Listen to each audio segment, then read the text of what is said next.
রাত্রবেলা তিনি ঘোরাঘুরি করতেন, মানুষের খবর নিতেন। এগুলা কমন বিষয়, আপনারা জানেন।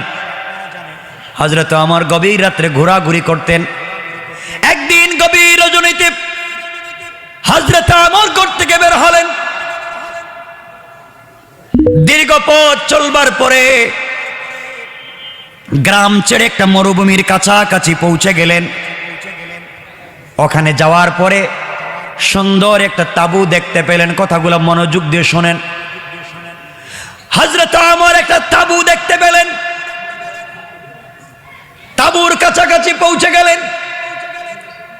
বাহির থেকে দেখেন তাঁবুর ভিতরে মিটমিট করে একটা লাইট জ্বলতেছে, গনগন করে কি যেন আওয়াজ আসতেছে।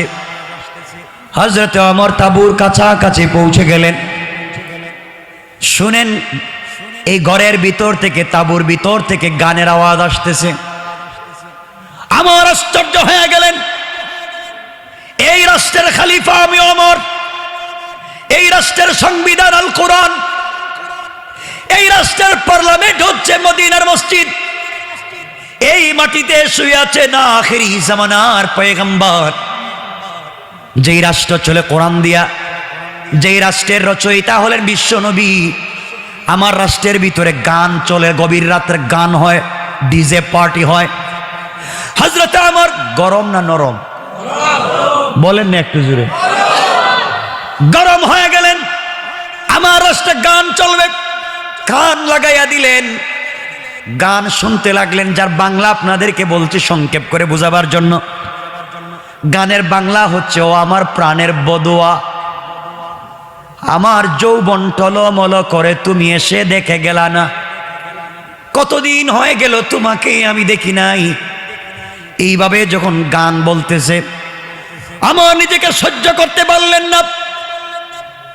কেউ বলেছেন বেড়া ভেঙ্গে, তাঁবুর কাপড় ছিঁড়ে, কেউ বলেছেন উপর দিকে যা ছিল যেভাবেই হোক তিনি ঘরের ভিতরে প্রবেশ করলেন, তাঁবুর ভিতরে প্রবেশ করলেন। ঘরের ভিতরে গিয়া বললেন, কে আছো ঘরের ভিতরে? লাইট জ্বালাও, আলো জ্বালিয়ে দাও। লাইট জ্বালিয়ে দেওয়া হলো, আলো জ্বালিয়ে দেওয়া হলো। ওমর তাকাইয়া দেখেন একটা মেয়ে বসে আছে, গোমটা দেওয়া প্রায় কাছাকাছি, সুন্দর করে বসে আছে। ওমর বললেন, মেয়েটা বল। এই মেয়ে, খবরদার মিথ্যা বলবি না, মিথ্যা বললে আমার হাতের তরবারি দিয়ে শরীর থেকে মাথা আলাদা করে দিব। বলতো গভীর রাত্রে এই ওমরের রাজ্যে কার কুলে মাথা রেখে গান বলেছ? যুবকটা ঘরের কর্নারে কোথায় লুকিয়ে গিয়েছে বলো, এমন অশ্লীল গান? কার কুলে মাথা রেখে গান বলেছ তুমি, এইবার বলো। মেয়েটা বলতেছে, যুবক রে, করজোড়ে নিবেদন করে বলছি, আমি তোমাকে চিনি না, তুমি আমাকে সন্দেহ করতে পারো না।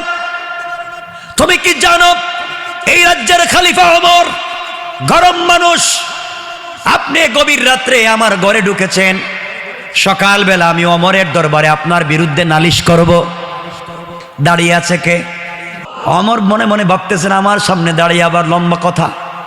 মেয়ে ডাক দিয়ে বলছে, যুবক, কে? তোমাকে চিনতে পারি নাই, খবরদার আমার ঘর থেকে বের হয়ে যাও। সকালবেলা ওমরের আদালতে তোমার বিরুদ্ধে নালিশ করব। ওমর বললেন, মেয়ে বেয়াদবি করিস না, পরিচয় কি? পরিচয় আমার কাছে দাও। গান বলেছ, কার কুলে মাথা রেখে সেটা বলো। মেয়ে ডাক দিয়া বলছে, যুবক রে, বারবার বলতেছি আমি কারো কুলে মাথা রেখে গান গাইনি, একা একা মনে কষ্ট এসেছে এই জন্য গান গেয়েছি। কিন্তু যুবক, তোমাকে খবরদার বলে দিচ্ছি, তুমি জানো আমাদের রাষ্ট্রের খলিফা ওমর বহুত গরম মানুষ, কিছু উল্টা পাল্টা বললেই শরীর থেকে মাথা আলাদা করে দেয়। যুবক, তুমি ভুল জায়গায় এসেছ। আমার ঘরে ঢুকে আমার সঙ্গে দাঁড়িয়ে আমি কথা বলতেছ। গভীর রাত্রে একটা যুবতী মেয়ের ঘরের ভিতরে ঢুকেছ। আমি তোমাকে বলতেছি, শোনো, তুমি গভীর রাত্রে আমার ঘরে ঢুকেছ, আমি চিল্লা চিল্লি করি, এলাকার মানুষ জমা হয়ে যাবে, তুমি আমার চরিত্রের উপরে আঘাত করেছ বলে মানুষের কাছে বললে তোমার শরীর থেকে আমার মাথা আলাদা করে দেবে। তুমি কেন আমার ঘরের ভিতরে ঢুকেছ? হযরত ওমর বলছেন, মহিলা কিছুই জানতে চাই না, আগে বলো গান বললে কেন? মেয়ে ডাক দিয়ে বলছে, যুবক শোনো, আমি জানি ইসলামের রাষ্ট্রে গান হারাম, গান গাওয়া হারাম, অর্থায়ন করা হারাম। আমি জানি, আমি গান গেয়েছি, কিন্তু আমি গান গেয়ে কোরআনের একটা বিধানকে লঙ্ঘন করেছি। আর গভীর রাত্রে তুমি আমার বাড়িতে ঢুকে কোরআনের চারটা বিধানকে লঙ্ঘন করেছো। সকালবেলা আমরের আদালতে তোমার বিরুদ্ধে নালিশ করব। কোরআনের 4 বিধানকে লঙ্ঘন করে তুমি আমার ঘরে ঢুকেছো। আমরের আদালতে বিচার হলে তোমার শরীর থেকে মাথা আলাদা হয়ে যাবে। আমি একটা বিধান লঙ্ঘন করেছি, এই জন্য শাস্তি পেতে পারি, কিন্তু তুমি চারটা বিধান লঙ্ঘন করেছো, এই শাস্তি না পাওয়া পর্যন্ত নিস্তার নাই। আমার আশ্চর্য হয়ে গেলেন। আমি ঘরে ঢুকলাম, মেয়েটা অপরাধ করেছে, গান গেয়েছে, সে বলছে আমি নাকি 4 অপরাধ করেছি। সুবহানাল্লাহ বললেন না? ওমর চিন্তা করলেন, আমার রাজ্যে গান গায়, আবার আমাকে অপরাধী বানায়, পরিচয় দিচ্ছেন না। আর আমরা তো পাতি নেতা, যারা গ্রামের নেতা, হ্যাঁ পরিচয় দেয়, আমার চিনেননি। কথা কন না কেন? আমার চিনেননি, আমি কে, পরিচয় দেয়। আমি সব কথা বলতেছি না, কিন্তু সংক্ষেপ করে করে বলে যাচ্ছি। আমার বন্ধুগণ, এক পর্যায়ে আমার বলছেন, বলো বলো আমি কি করেছি আর তুমি কি করেছো।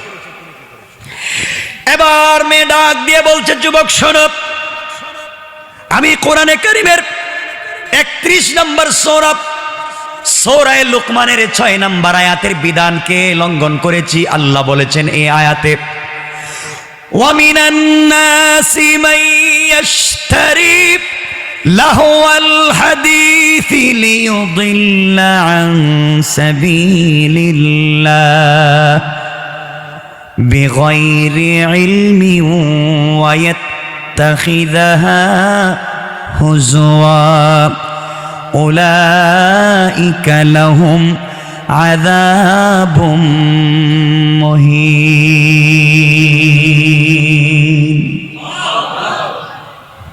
যুবক, আল্লাহ বলেছেন কোরআনে কারীমের 31 নম্বর সূরা লুকমানের 6 নম্বর আয়াতে আল্লাহ বলছেন, এক শ্রেণীর লোক আছে যারা মানুষকে আল্লাহর পথ থেকে গুমরাহ করার উদ্দেশ্যে অনর্থক কথাবার্তা বলে, অনর্থক অন্ধভাবে মানুষকে ঠাট্টা বিদ্রুপের মাধ্যমে ভুল পথে নিয়ে যায়, গান বাজনা ও অশ্লীল বাদ্যযন্ত্রের মাধ্যমে ভুল পথে নিয়ে যায়।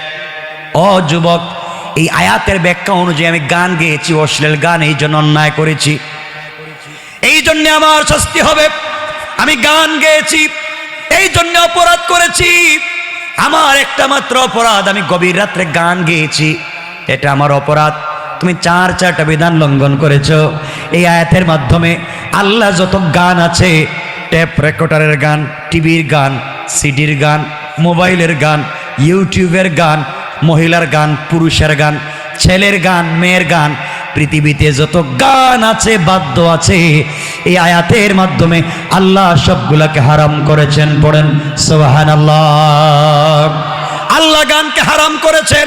আর আমাদের দেশের কিছু মসজিদ মাদ্রাসার সভাপতি গানের মজলিসে আরামের সাথে সভাপতি হয়, ঠিক কিনা বলেন? সুরগুলারে চিনেন না, যাকে এগুলো বাদ। আজকে সব কথা বললে আবার শেষ করবো কখন? আমার বন্ধুগণ, ভালো করে মনে রাখবা যুবক, আজকে আমরা কোন পথে পরিচালিত হচ্ছি। হযরতে ওমরকে মেয়েটা বলছে, যুবক রে, আমি কোরআনের একটা বিধানকে লঙ্ঘন করেছি, আর তুমি আমার ঘরে ঢুকে কোরআনের চারটা বিধানকে লঙ্ঘন করেছ। এবার হযরতে ওমর বললেন, যুবতী মেয়ে বলো, আমি তোমার ঘরে ঢুকে কি করলাম, কি বিধানকে লঙ্ঘন করলাম? বলো তো আমি কি করেছি? তুমি একটা অপরাধ করেছো, আমি কি করলাম?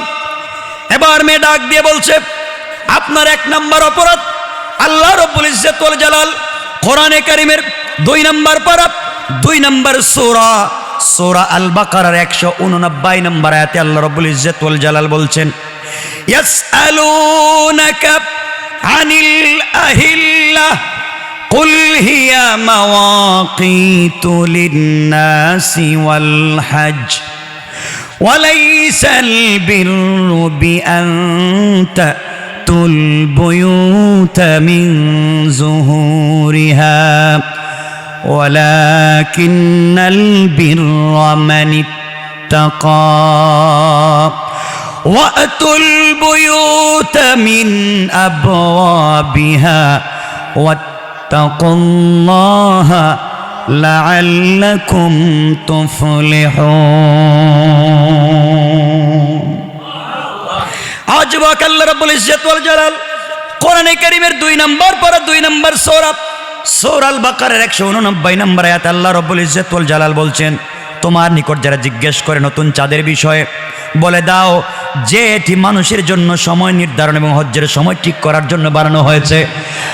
যুবক, এই কথাগুলো এই আয়াতের প্রথম অংশে আল্লাহ বলছেন, দ্বিতীয় অংশে আল্লাহ বলছেন ওয়ালাইসাল বিররু বিআন তাতুল বুয়ুতা মিন যুহুরিহা, তোমরা যদি কারো ঘরের ভিতরে ঢুকো পিছনের দরওয়াজা দিয়ে কোনো মানুষের ঘরের ভিতরে প্রবেশ করো না। আল্লাহ এই আয়াতের ভিতরে বুঝাতে চান, তোমরা যদি মানুষের ঘরের ভিতরে কোনো দরকারে প্রয়োজনে ঢুকতে হয় তোমরা পিছনের দরওয়াজা দিয়ে ঢুকবা না। ওয়ালাকিন্নাল বিররা মানিত্তাকা ওয়াতুল বুয়ুতা মিন আবওয়াবিহা, তোমরা যদি আল্লাহকে ভয় করো, বিশ্বাস করো, মানুষের ঘরে ঢুকবার সময় সদর দরওয়াজা দিয়ে ঢুকো, মেইন দরওয়াজা দিয়ে ঢুকো, চুরের মতো, ডাকাতের মতো, বদমাইশের মতো পিছনের দরওয়াজা দিয়ে ঢুকো না। যুবক, তুমি আমার ঘরে দরওয়াজা দিয়ে ঢুকো নাই, আমার বেড়া ভেঙ্গে তাঁবুর কাপড় ছিঁড়ে উপর দিয়া চুরের মতো, ডাকাতের মতো ঢুকেছ। আর আল্লাহ বলছেন কারো ঘরে ঢুকতে হলে সিস্টেম হলো দরওয়াজা দিয়ে ঢুকো, আর তুমি ঢুকেছ পিছন দিক দিয়া। সুতরাং এই জায়গায় তুমি কোরআনের এই আয়াতকে লঙ্ঘন করেছ। পড়েন সুবহানাল্লাহ। আমার আশ্চর্য হয়ে গেলেন, কিরে মেয়েটা এটা বুঝলো কেমনে? তাহলে কোরআন বুঝে ঘরে কোন রাস্তা দিয়ে ঢুকতে হবে। আল্লাহ বলছেন ওয়াতুল বুয়ুতা মিন আবওয়াবিহা, ঘরে ঢুকলে তোমরা কোন দিকে ঢুকো? সামনের দরওয়াজা দিয়া, মেইন দরওয়াজা দিয়ে ঢুকো, চুরের মতো পিছনের দরওয়াজা দিয়ে ঢুকো না। ওয়াত্তাকুল্লাহা লাআল্লাকুম তুফলিহুন, তোমরা নিজেদের বাসনায় কৃতকার্য হতে পারবে, অন্যায় করবে না। আমার বন্ধুগণ, কথা যদি তাই হয়, আজকাল আমরাও মানুষের ঘরে চুর চামারের মতো ঢুকে যাই না? কথা বলেন না কেন? চোরের মতো প্রবেশ করি। তোমার সম্পর্ক একজনের সাথে চুরের মতো মেইন দরজা রাইখা ছাদের উপর দিয়া হেই ভাঙ্গিয়া ভাঙ্গিয়া ঢুকতেছ, হারাম। বলে হালাল না হারাম? হযরত ওমর বললেন, সত্যিই তো দেখতেছি আমার একটা ভুল হয়ে গেছে, আমি তো ঘরের মেইন দরজা ঢুকলাম না। কিন্তু মেয়েটা এটা বুঝলো কেমনে? মেয়ে কথাটা বুঝলো কেমনে? বলেন ঠিক আছে বুঝলাম, আমার দ্বিতীয় ভুলটা কি তুমি এটা বলো। এবার এই মেয়ে বলছে, যুবক তাহলে শোনো, তুমি 2 নম্বর ভুল করেছ। কোরআনে কারীমের 18 নম্বর পারা 24 নম্বর সূরা নূরের 27 নম্বর আয়াতে আল্লাহ রাব্বুল ইজ্জত ওয়াল জালাল বলছেন, ইয়া আইয়ুহাল্লাযীনা আমানু লা তাদখুলু বুয়ুতান গায়রা বুয়ুতিকুম হাত্তা তাস্তানিসু ওয়া তুসাল্লিমু আলা আহলিহা যালিকুম খায়রুল লাকুম লাআল্লাকুম তাযাক্কারুন। আল্লাহু আকবার। আল্লাহ রাব্বুল ইজ্জত ওয়াল জালাল কোরআনে কারীমের 18 নম্বর পারা 24 নম্বর সূরা নূরের 27 নম্বর আয়াতে আল্লাহ বলছেন, যারা মুমিন তোমরা নিজেদের ঘর ব্যতীত অন্য মানুষের গৃহে যখন তোমরা প্রবেশ করো, তোমরা অবশ্যই লা তাদখুলু বুয়ুতান, তোমরা নিজের ঘর ছাড়া অন্য মানুষের ঘরে ঢুকবা না। আর ঢুকতেই যদি হয় হাত্তা তাস্তানিসু, অবশ্যই তোমরা ইজাজত নিয়ে, অনুমতি নিয়ে ঘরের ভিতরে পরিচয় দিয়ে প্রবেশ করো। আল্লাহ রাব্বুল ইজ্জত ওয়াল জালাল বলছেন, নিজের ঘরে ঢুকবার জন্য না, অপরিচিত মানুষের ঘরে ঢুকতে হলে অবশ্যই তোমরা অনুমতি নিয়ে, ইজাজত নিয়ে, পরিচয় দিয়ে ঢুকো। যুবকরে, তুমি আমার ঘরে ঢুকতে অনুমতি নেও নাই, ইজাজত নেও নাই, পরিচয় দেও নাই, তুমি কোরআনের এই আয়াতকে লঙ্ঘন করেছো। সকালবেলা ওমরের আদালতে তোমার বিরুদ্ধে নালিশ দিব। আমার মন বলতেছে যে অন্যায় তুমি করেছো, মাথা নিয়া বাড়িতে যাইতে পারবে না। অমর কো এবার ধরা পড়েছে জায়গা মতোই। সুবহানাল্লাহ বললেন না? কত মানুষের বিচার করলাম আমি নিজে, আর আজকে ঠিকই তো দেখতেছি মানুষের ঘরে ঢুকবার সময় পরিচয় দিতে হয়, অনুমতি নিতে হয়। অমরকে অনুমতি নিছেন? কথা বললেন না কেন? মেয়েটা চিন্তা করে দুটা বলছে। অমর এখন নরম হয়ে গেছেন, আগে ছিলেন দাঁড়ানো, তরবারে ছিলেন খোলা, তরবারে কুশবদ্ধ করে বগল তলায় নিয়ে মাটিতে বসে গেছে। বোন, এখন বোন কইতেছে আর কি কি ভুল করছি আমি? ভুল করছেন তো অনেক, আপনি যেতে পারবেন না, আমি এখানে অমরকে খবর দিয়ে আনবো।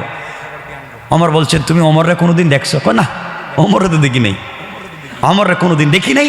তার কথা শুনেছি, প্রশংসা শুনেছি, তার পাওয়ার শুনেছি, তার ক্ষমতা সম্পর্কে আমি ভালো করেই জানি, সুতরাং আমার ভয় হচ্ছে আপনি সকালবেলা কি হবে। অমর বলছেন বোন তাহলে 3 নম্বর ভুলটা কি, ওটা আমার কাছে একটু বলো। এবার মেয়ে বলতেছে যুবক তাহলে তোমার 3 নম্বর ভুলটা জানো। দেখেন কোরআন মানুষকে কেমনে পরিবর্তন করে। আমার বন্ধুগণ, মেয়েটা বলছে যুবক তোমার 3 নম্বর ভুল হলো কোরআনে কারিমের 18 নম্বর পারা 24 নম্বর সূরা, সূরা নূরের 61 নম্বর আয়াতের শেষ দিকে আল্লাহ বলছেন, 61 নম্বর আয়াতের শুরুর দিকে আল্লাহ বলছেন লাইসা আলাল আমা হারাজু ওয়ালা আলাল আরাজি হারাজু ওয়ালা আলাল মারিদি হারাজ। এই কথাগুলো আল্লাহ ওই জায়গায় বলছেন, শেষ দিকে গিয়ে বলছেন ফাইদা দাখালতুম বুয়ুতান ফাসাল্লিমু আলা আনফুসিকুম তাহিয়াতাম মিন ইনদিল্লাহি মুবারাকাতান তাইয়্যিবা কাযালিকা ইউবাইনুল্লাহু লাকুমুল আয়াতি লাআল্লাকুম তাকিলুন। আমার বন্ধুগণ, মেয়েটা বলছে যুবকরে আল্লাহর বলছেন অন্ধের কথা বলছেন, অন্ধের কোনো দোষ নাই, যারা চৌকে দেখে না তাদের কথা বলেন নাই, কিন্তু যারা চৌকে দেখে তোমাকে জানতে চাই যুবক তুমি কি চৌকে দেখো? আমি দেখি তো। অমর কি চৌকে দেখেন না? এখন মেয়েটার সাহস বেড়ে গেছে, কয় ও যুবক তুমি কি চোখে দেখো না? হ্যাঁ আমি দেখি তো। চোখে দেখো তাইলে কোরআনের বিধানকে লঙ্ঘন করেছো কেন? আল্লাহ বলেছেন তোমরা যখন কারো ঘরে ঢুকবে ফাইদা দাখালতুম বুয়ুতান, তোমরা যদি নিজের ঘরেও ঢুকো ফাসাল্লিমু আলা আনফুসিকুম, তোমরা অবশ্যই সালাম দিবে, নিজেকে ঘরে যারা আছে সবাইকে সালাম দিবে। আমি জানতে চাই ও যুবক তুমি যে ঘরের ভিতরে ঢুকছো সালাম দিছো নি? অমর সালাম দিছে? অমর বলতেছে 3টাই তো ভুল হয়ে গেছে, ঠিকই তো দেখতেছি। বোন আরেকটা ভুল কি? এবার মেয়ে ডাক দিয়ে বলছে যুবক শোনো তোমার 4 নম্বর ভুল হলো আল্লাহ কোরআনে কারিমের 26 নম্বর পারা 49 নম্বর সূরা, সূরা হুজরাতের 12 নম্বর আয়াতে আল্লাহ রাব্বুল ইজ্জত ওয়াল জালাল বলেছেন ইয়া আইয়ুহাল্লাযীনা আমানু ইজতানিবু কাসীরাম মিনাজ-যন্ন ইন্না বা'দাজ-যন্নি ইসমুন ওয়ালা تجسسوا ولا يغتب بعضكم بعضا أيحب أحدكم أن يأكل لحم أخيه ميتا فكرهتموه واتقوا الله إن الله তাওয়াবুর রহিম। আমার বন্ধুগণ লম্বা কথা, এক পর্যায়ে মেয়েটা বলতেছে যুবকরা আল্লাহ বলছেন ইজতানিবু কাসীরাম মিনাজ-যন্ন, অনেক ধারণা থেকে বেঁচে থাকো। যুবক তুমি আমার ঘরে ঢুকেছো, ধারণা করেছো আমি মানুষের রানের কোন যুবকের কোলে মাথা রেখে আমি কথাগুলা বলেছি, তোমার ধারণা করা ঠিক না। আল্লাহ বলছেন ইজতানিবু কাসীরাম মিনাজ-যন্ন, অনেক ধারণা থেকে বেঁচে থাকো, ধারণা করা গুনাহ। এই জন্যে আপনি যদি রাস্তায় দেখেন কোনো একটা ছেলে কোনো একটা মেয়েকে কুলে করে নিয়ে রিকশায় বসে যাচ্ছে, আপনি বলেন সিসি করলো কি? হারাম আপনি ধারণা করতে পারেন না। হতে পারে তার মেয়ে, হতে পারে তার বোন, হতে পারে তার স্ত্রী, কিন্তু আপনার ধারণা করা ঠিক হয় নাই। সে খোলা মেলা ঘোরাঘুরি করেছে, এটা তার জন্য হারাম কবিরা গুনাহ, কিন্তু আপনি ধারণা করলেন কেন? এটার জন্য আপনি গুনাহগার, কোন ঠিক কিনা? আমার বন্ধুগণ, এক পর্যায়ে হযরত ওমর তো বিপদে পড়ে গেলেন, কি ব্যাপার? এবার বলছেন, মেয়ের জবাব দাও। বুঝতে পেরেছি আমি 3-4 ভুল করেছি, বলো তো তোমার পরিচয় কি? এবার মেয়ে ডাক দিয়া বলেছেন, যুবক রে, তোমাকে আমি চিনতে পারলাম না, তুমি আমাকে ভুল বুঝেছ।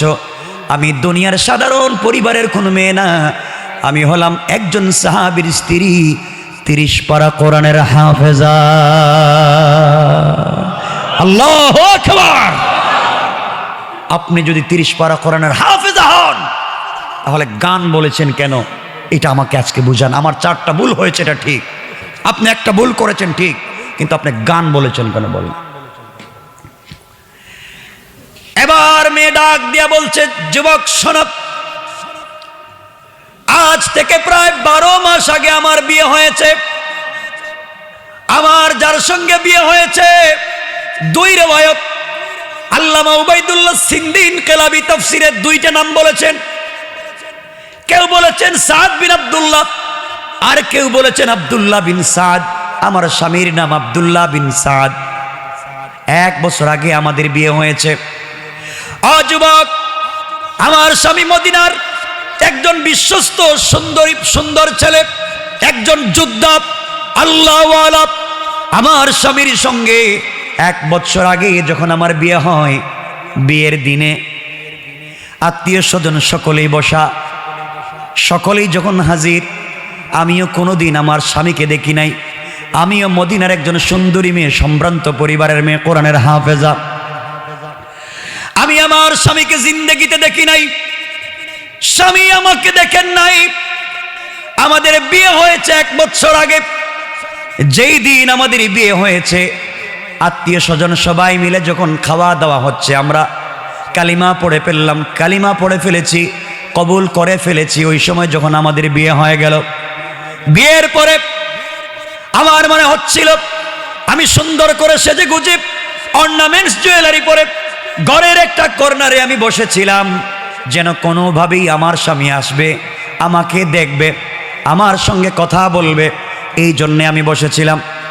আমার বন্ধুগণ শুনেন, মেয়ে বলছে, ও যুবক, তুমি আমাকে চিনতে পারোনি, আমি একজন সাহাবীর স্ত্রী, কালিমাওয়ালা, 30 পারা কোরআনের হাফেজা।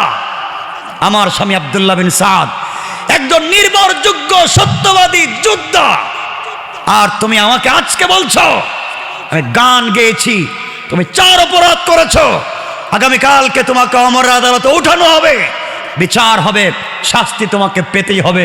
ওমর বলছেন, বোন, অবশ্যই ওমর আমাকে শাস্তি দিবে, মানছি, কিন্তু তুমি গান বলেছো কেন? তাও বুঝছি, আমি 4 অপরাধ করেছি, তাও বুঝেছি, কিন্তু তোমার পরিচয় কমপ্লিট আমার সামনে বলা লাগবে। মেয়েটা তার পরিচয় দিচ্ছে। শোনেন আমার বন্ধুগণ, এক পর্যায়ে মেয়ে বলছে, যুবকরে, আমার স্বামী যখন মেহমান খাওয়া দাওয়া শেষ হয়ে গেল, আমি ঘরের একটা কর্নারে বসে আছি, কয়েকটা মেয়ে আমাকে জড়ো করে বসিয়ে রেখেছে।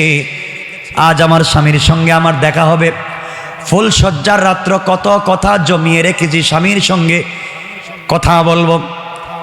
হঠাৎ করে আমার স্বামী হাত ধুয়েছেন, খাবার খাবেন, স্বামী প্লেটে খাবার নিয়েছে। এমন সময় একজন দূত, একজন কাসিদ আমার স্বামীর সামনে এসে সালাম দিয়ে বলছেন, এই প্রোগ্রামের ভিতরে আব্দুল্লাহ বিন সাদ নামে কেউ কি আছে? স্বামী দাঁড়িয়ে বলছেন, আমার নাম আব্দুল্লাহ বিন সাদ। কাসিদ দূত ডাক দিয়ে বলছেন, নেন, খলিফাতুল মুসলিমিন, আমিরুল মুমিনিন আপনার কাছে একটা চিঠি পাঠিয়ে দিয়েছেন, চিঠিটা দেখেন। আমার স্বামী চিঠি খুললেন, চিঠি পড়লেন, চিঠিটা লাগায়া দিলেন। চিঠি লাগিয়ে দেওয়ার পরে আমার স্বামী জনতাকে উদ্দেশ্য করে বললেন, শোনো, এই মুহূর্তে খলিফাতুল মুসলিমিন আমিরুল মুমিনিনের কাছ থেকে চিঠি এসেছে, আমাকে পারস্য অথবা রোম কোনো একটা যুদ্ধে সেনাপতি বানিয়েছেন, আমাকে চলে যেতে হবে। আমি চললাম। বেয়াদবি মাফ করবেন, কারোর সঙ্গে কথা বলতে পারলাম না, দেখা হলো না। বেঁচে থাকলে আবার দেখা হবে, প্রোগ্রাম এখানেই রেখে আমি চলে গেলাম। এই কথা বলে আমার স্বামী উঠে যাচ্ছেন। আত্মীয় স্বজন সকলে ডাক দিয়ে বলছেন, যুবক, ওমর তো আর আল্লাহর, ওমরের কথা, ওমরের চিঠি তো আল্লাহর বাণী না, এটা তো কোরআনের কথা না যে চেঞ্জ করা যাবে না। আজকে রাত্রে কমপক্ষে স্ত্রীর সাথে কাটিয়ে যাও, আগামীকালকে তুমি চলে যেও, এটাই থাকো, ওমরের কথা মানা তো ফরজ না। যুবক, এমন সময় আমার স্বামী কোরআনে কারীমের সূরা নিসার 59 নম্বর আয়াত তিলাওয়াত করে বললেন, ইয়া আইয়ুহাল্লাযীনা আমানু আতিউল্লাহ ওয়া আতিউর রাসূলা ওয়া উলিল আমরি মিনকুম। আমার স্বামী তেলাওয়াত করে বললেন, শোনো মুসলমানেরা, আল্লাহ বলেছেন শর্ত ছাড়া আল্লাহকে মানতে হবে, শর্ত ছাড়া বিশ্ব নবীকে মানতে হবে। এরপরে বলছেন ওয়া উলিল আমরি মিনকুম, আর যেই নেতা শর্তযুক্তভাবে আল্লাহ এবং রসুলকে মানে এমন নেতার অনুসরণ করতে হবে। যেই নেতা আল্লাহ এবং তার রসুলকে মানে না, এমন নেতার অনুসরণ করা যাবে না। আল্লাহ বলেছেন কোরআনের আয়াতে, তোমরা এমন নেতার কর্মী হও যেই নেতা আল্লাহকে মানে, যেই নেতা আল্লাহর রসুলকে মানে, ওই নেতার কর্মী হও, ওই নেতার তোমরা অনুসরণ করো। সুতরাং বাংলাদেশে যেই নেতা আল্লাহকে মানে না, আল্লাহর রসুলকে মানে না, এমন নেতার যাই হোক তার কর্মী হওয়া যায় না, এমন দলকে সাপোর্ট করা যায় না।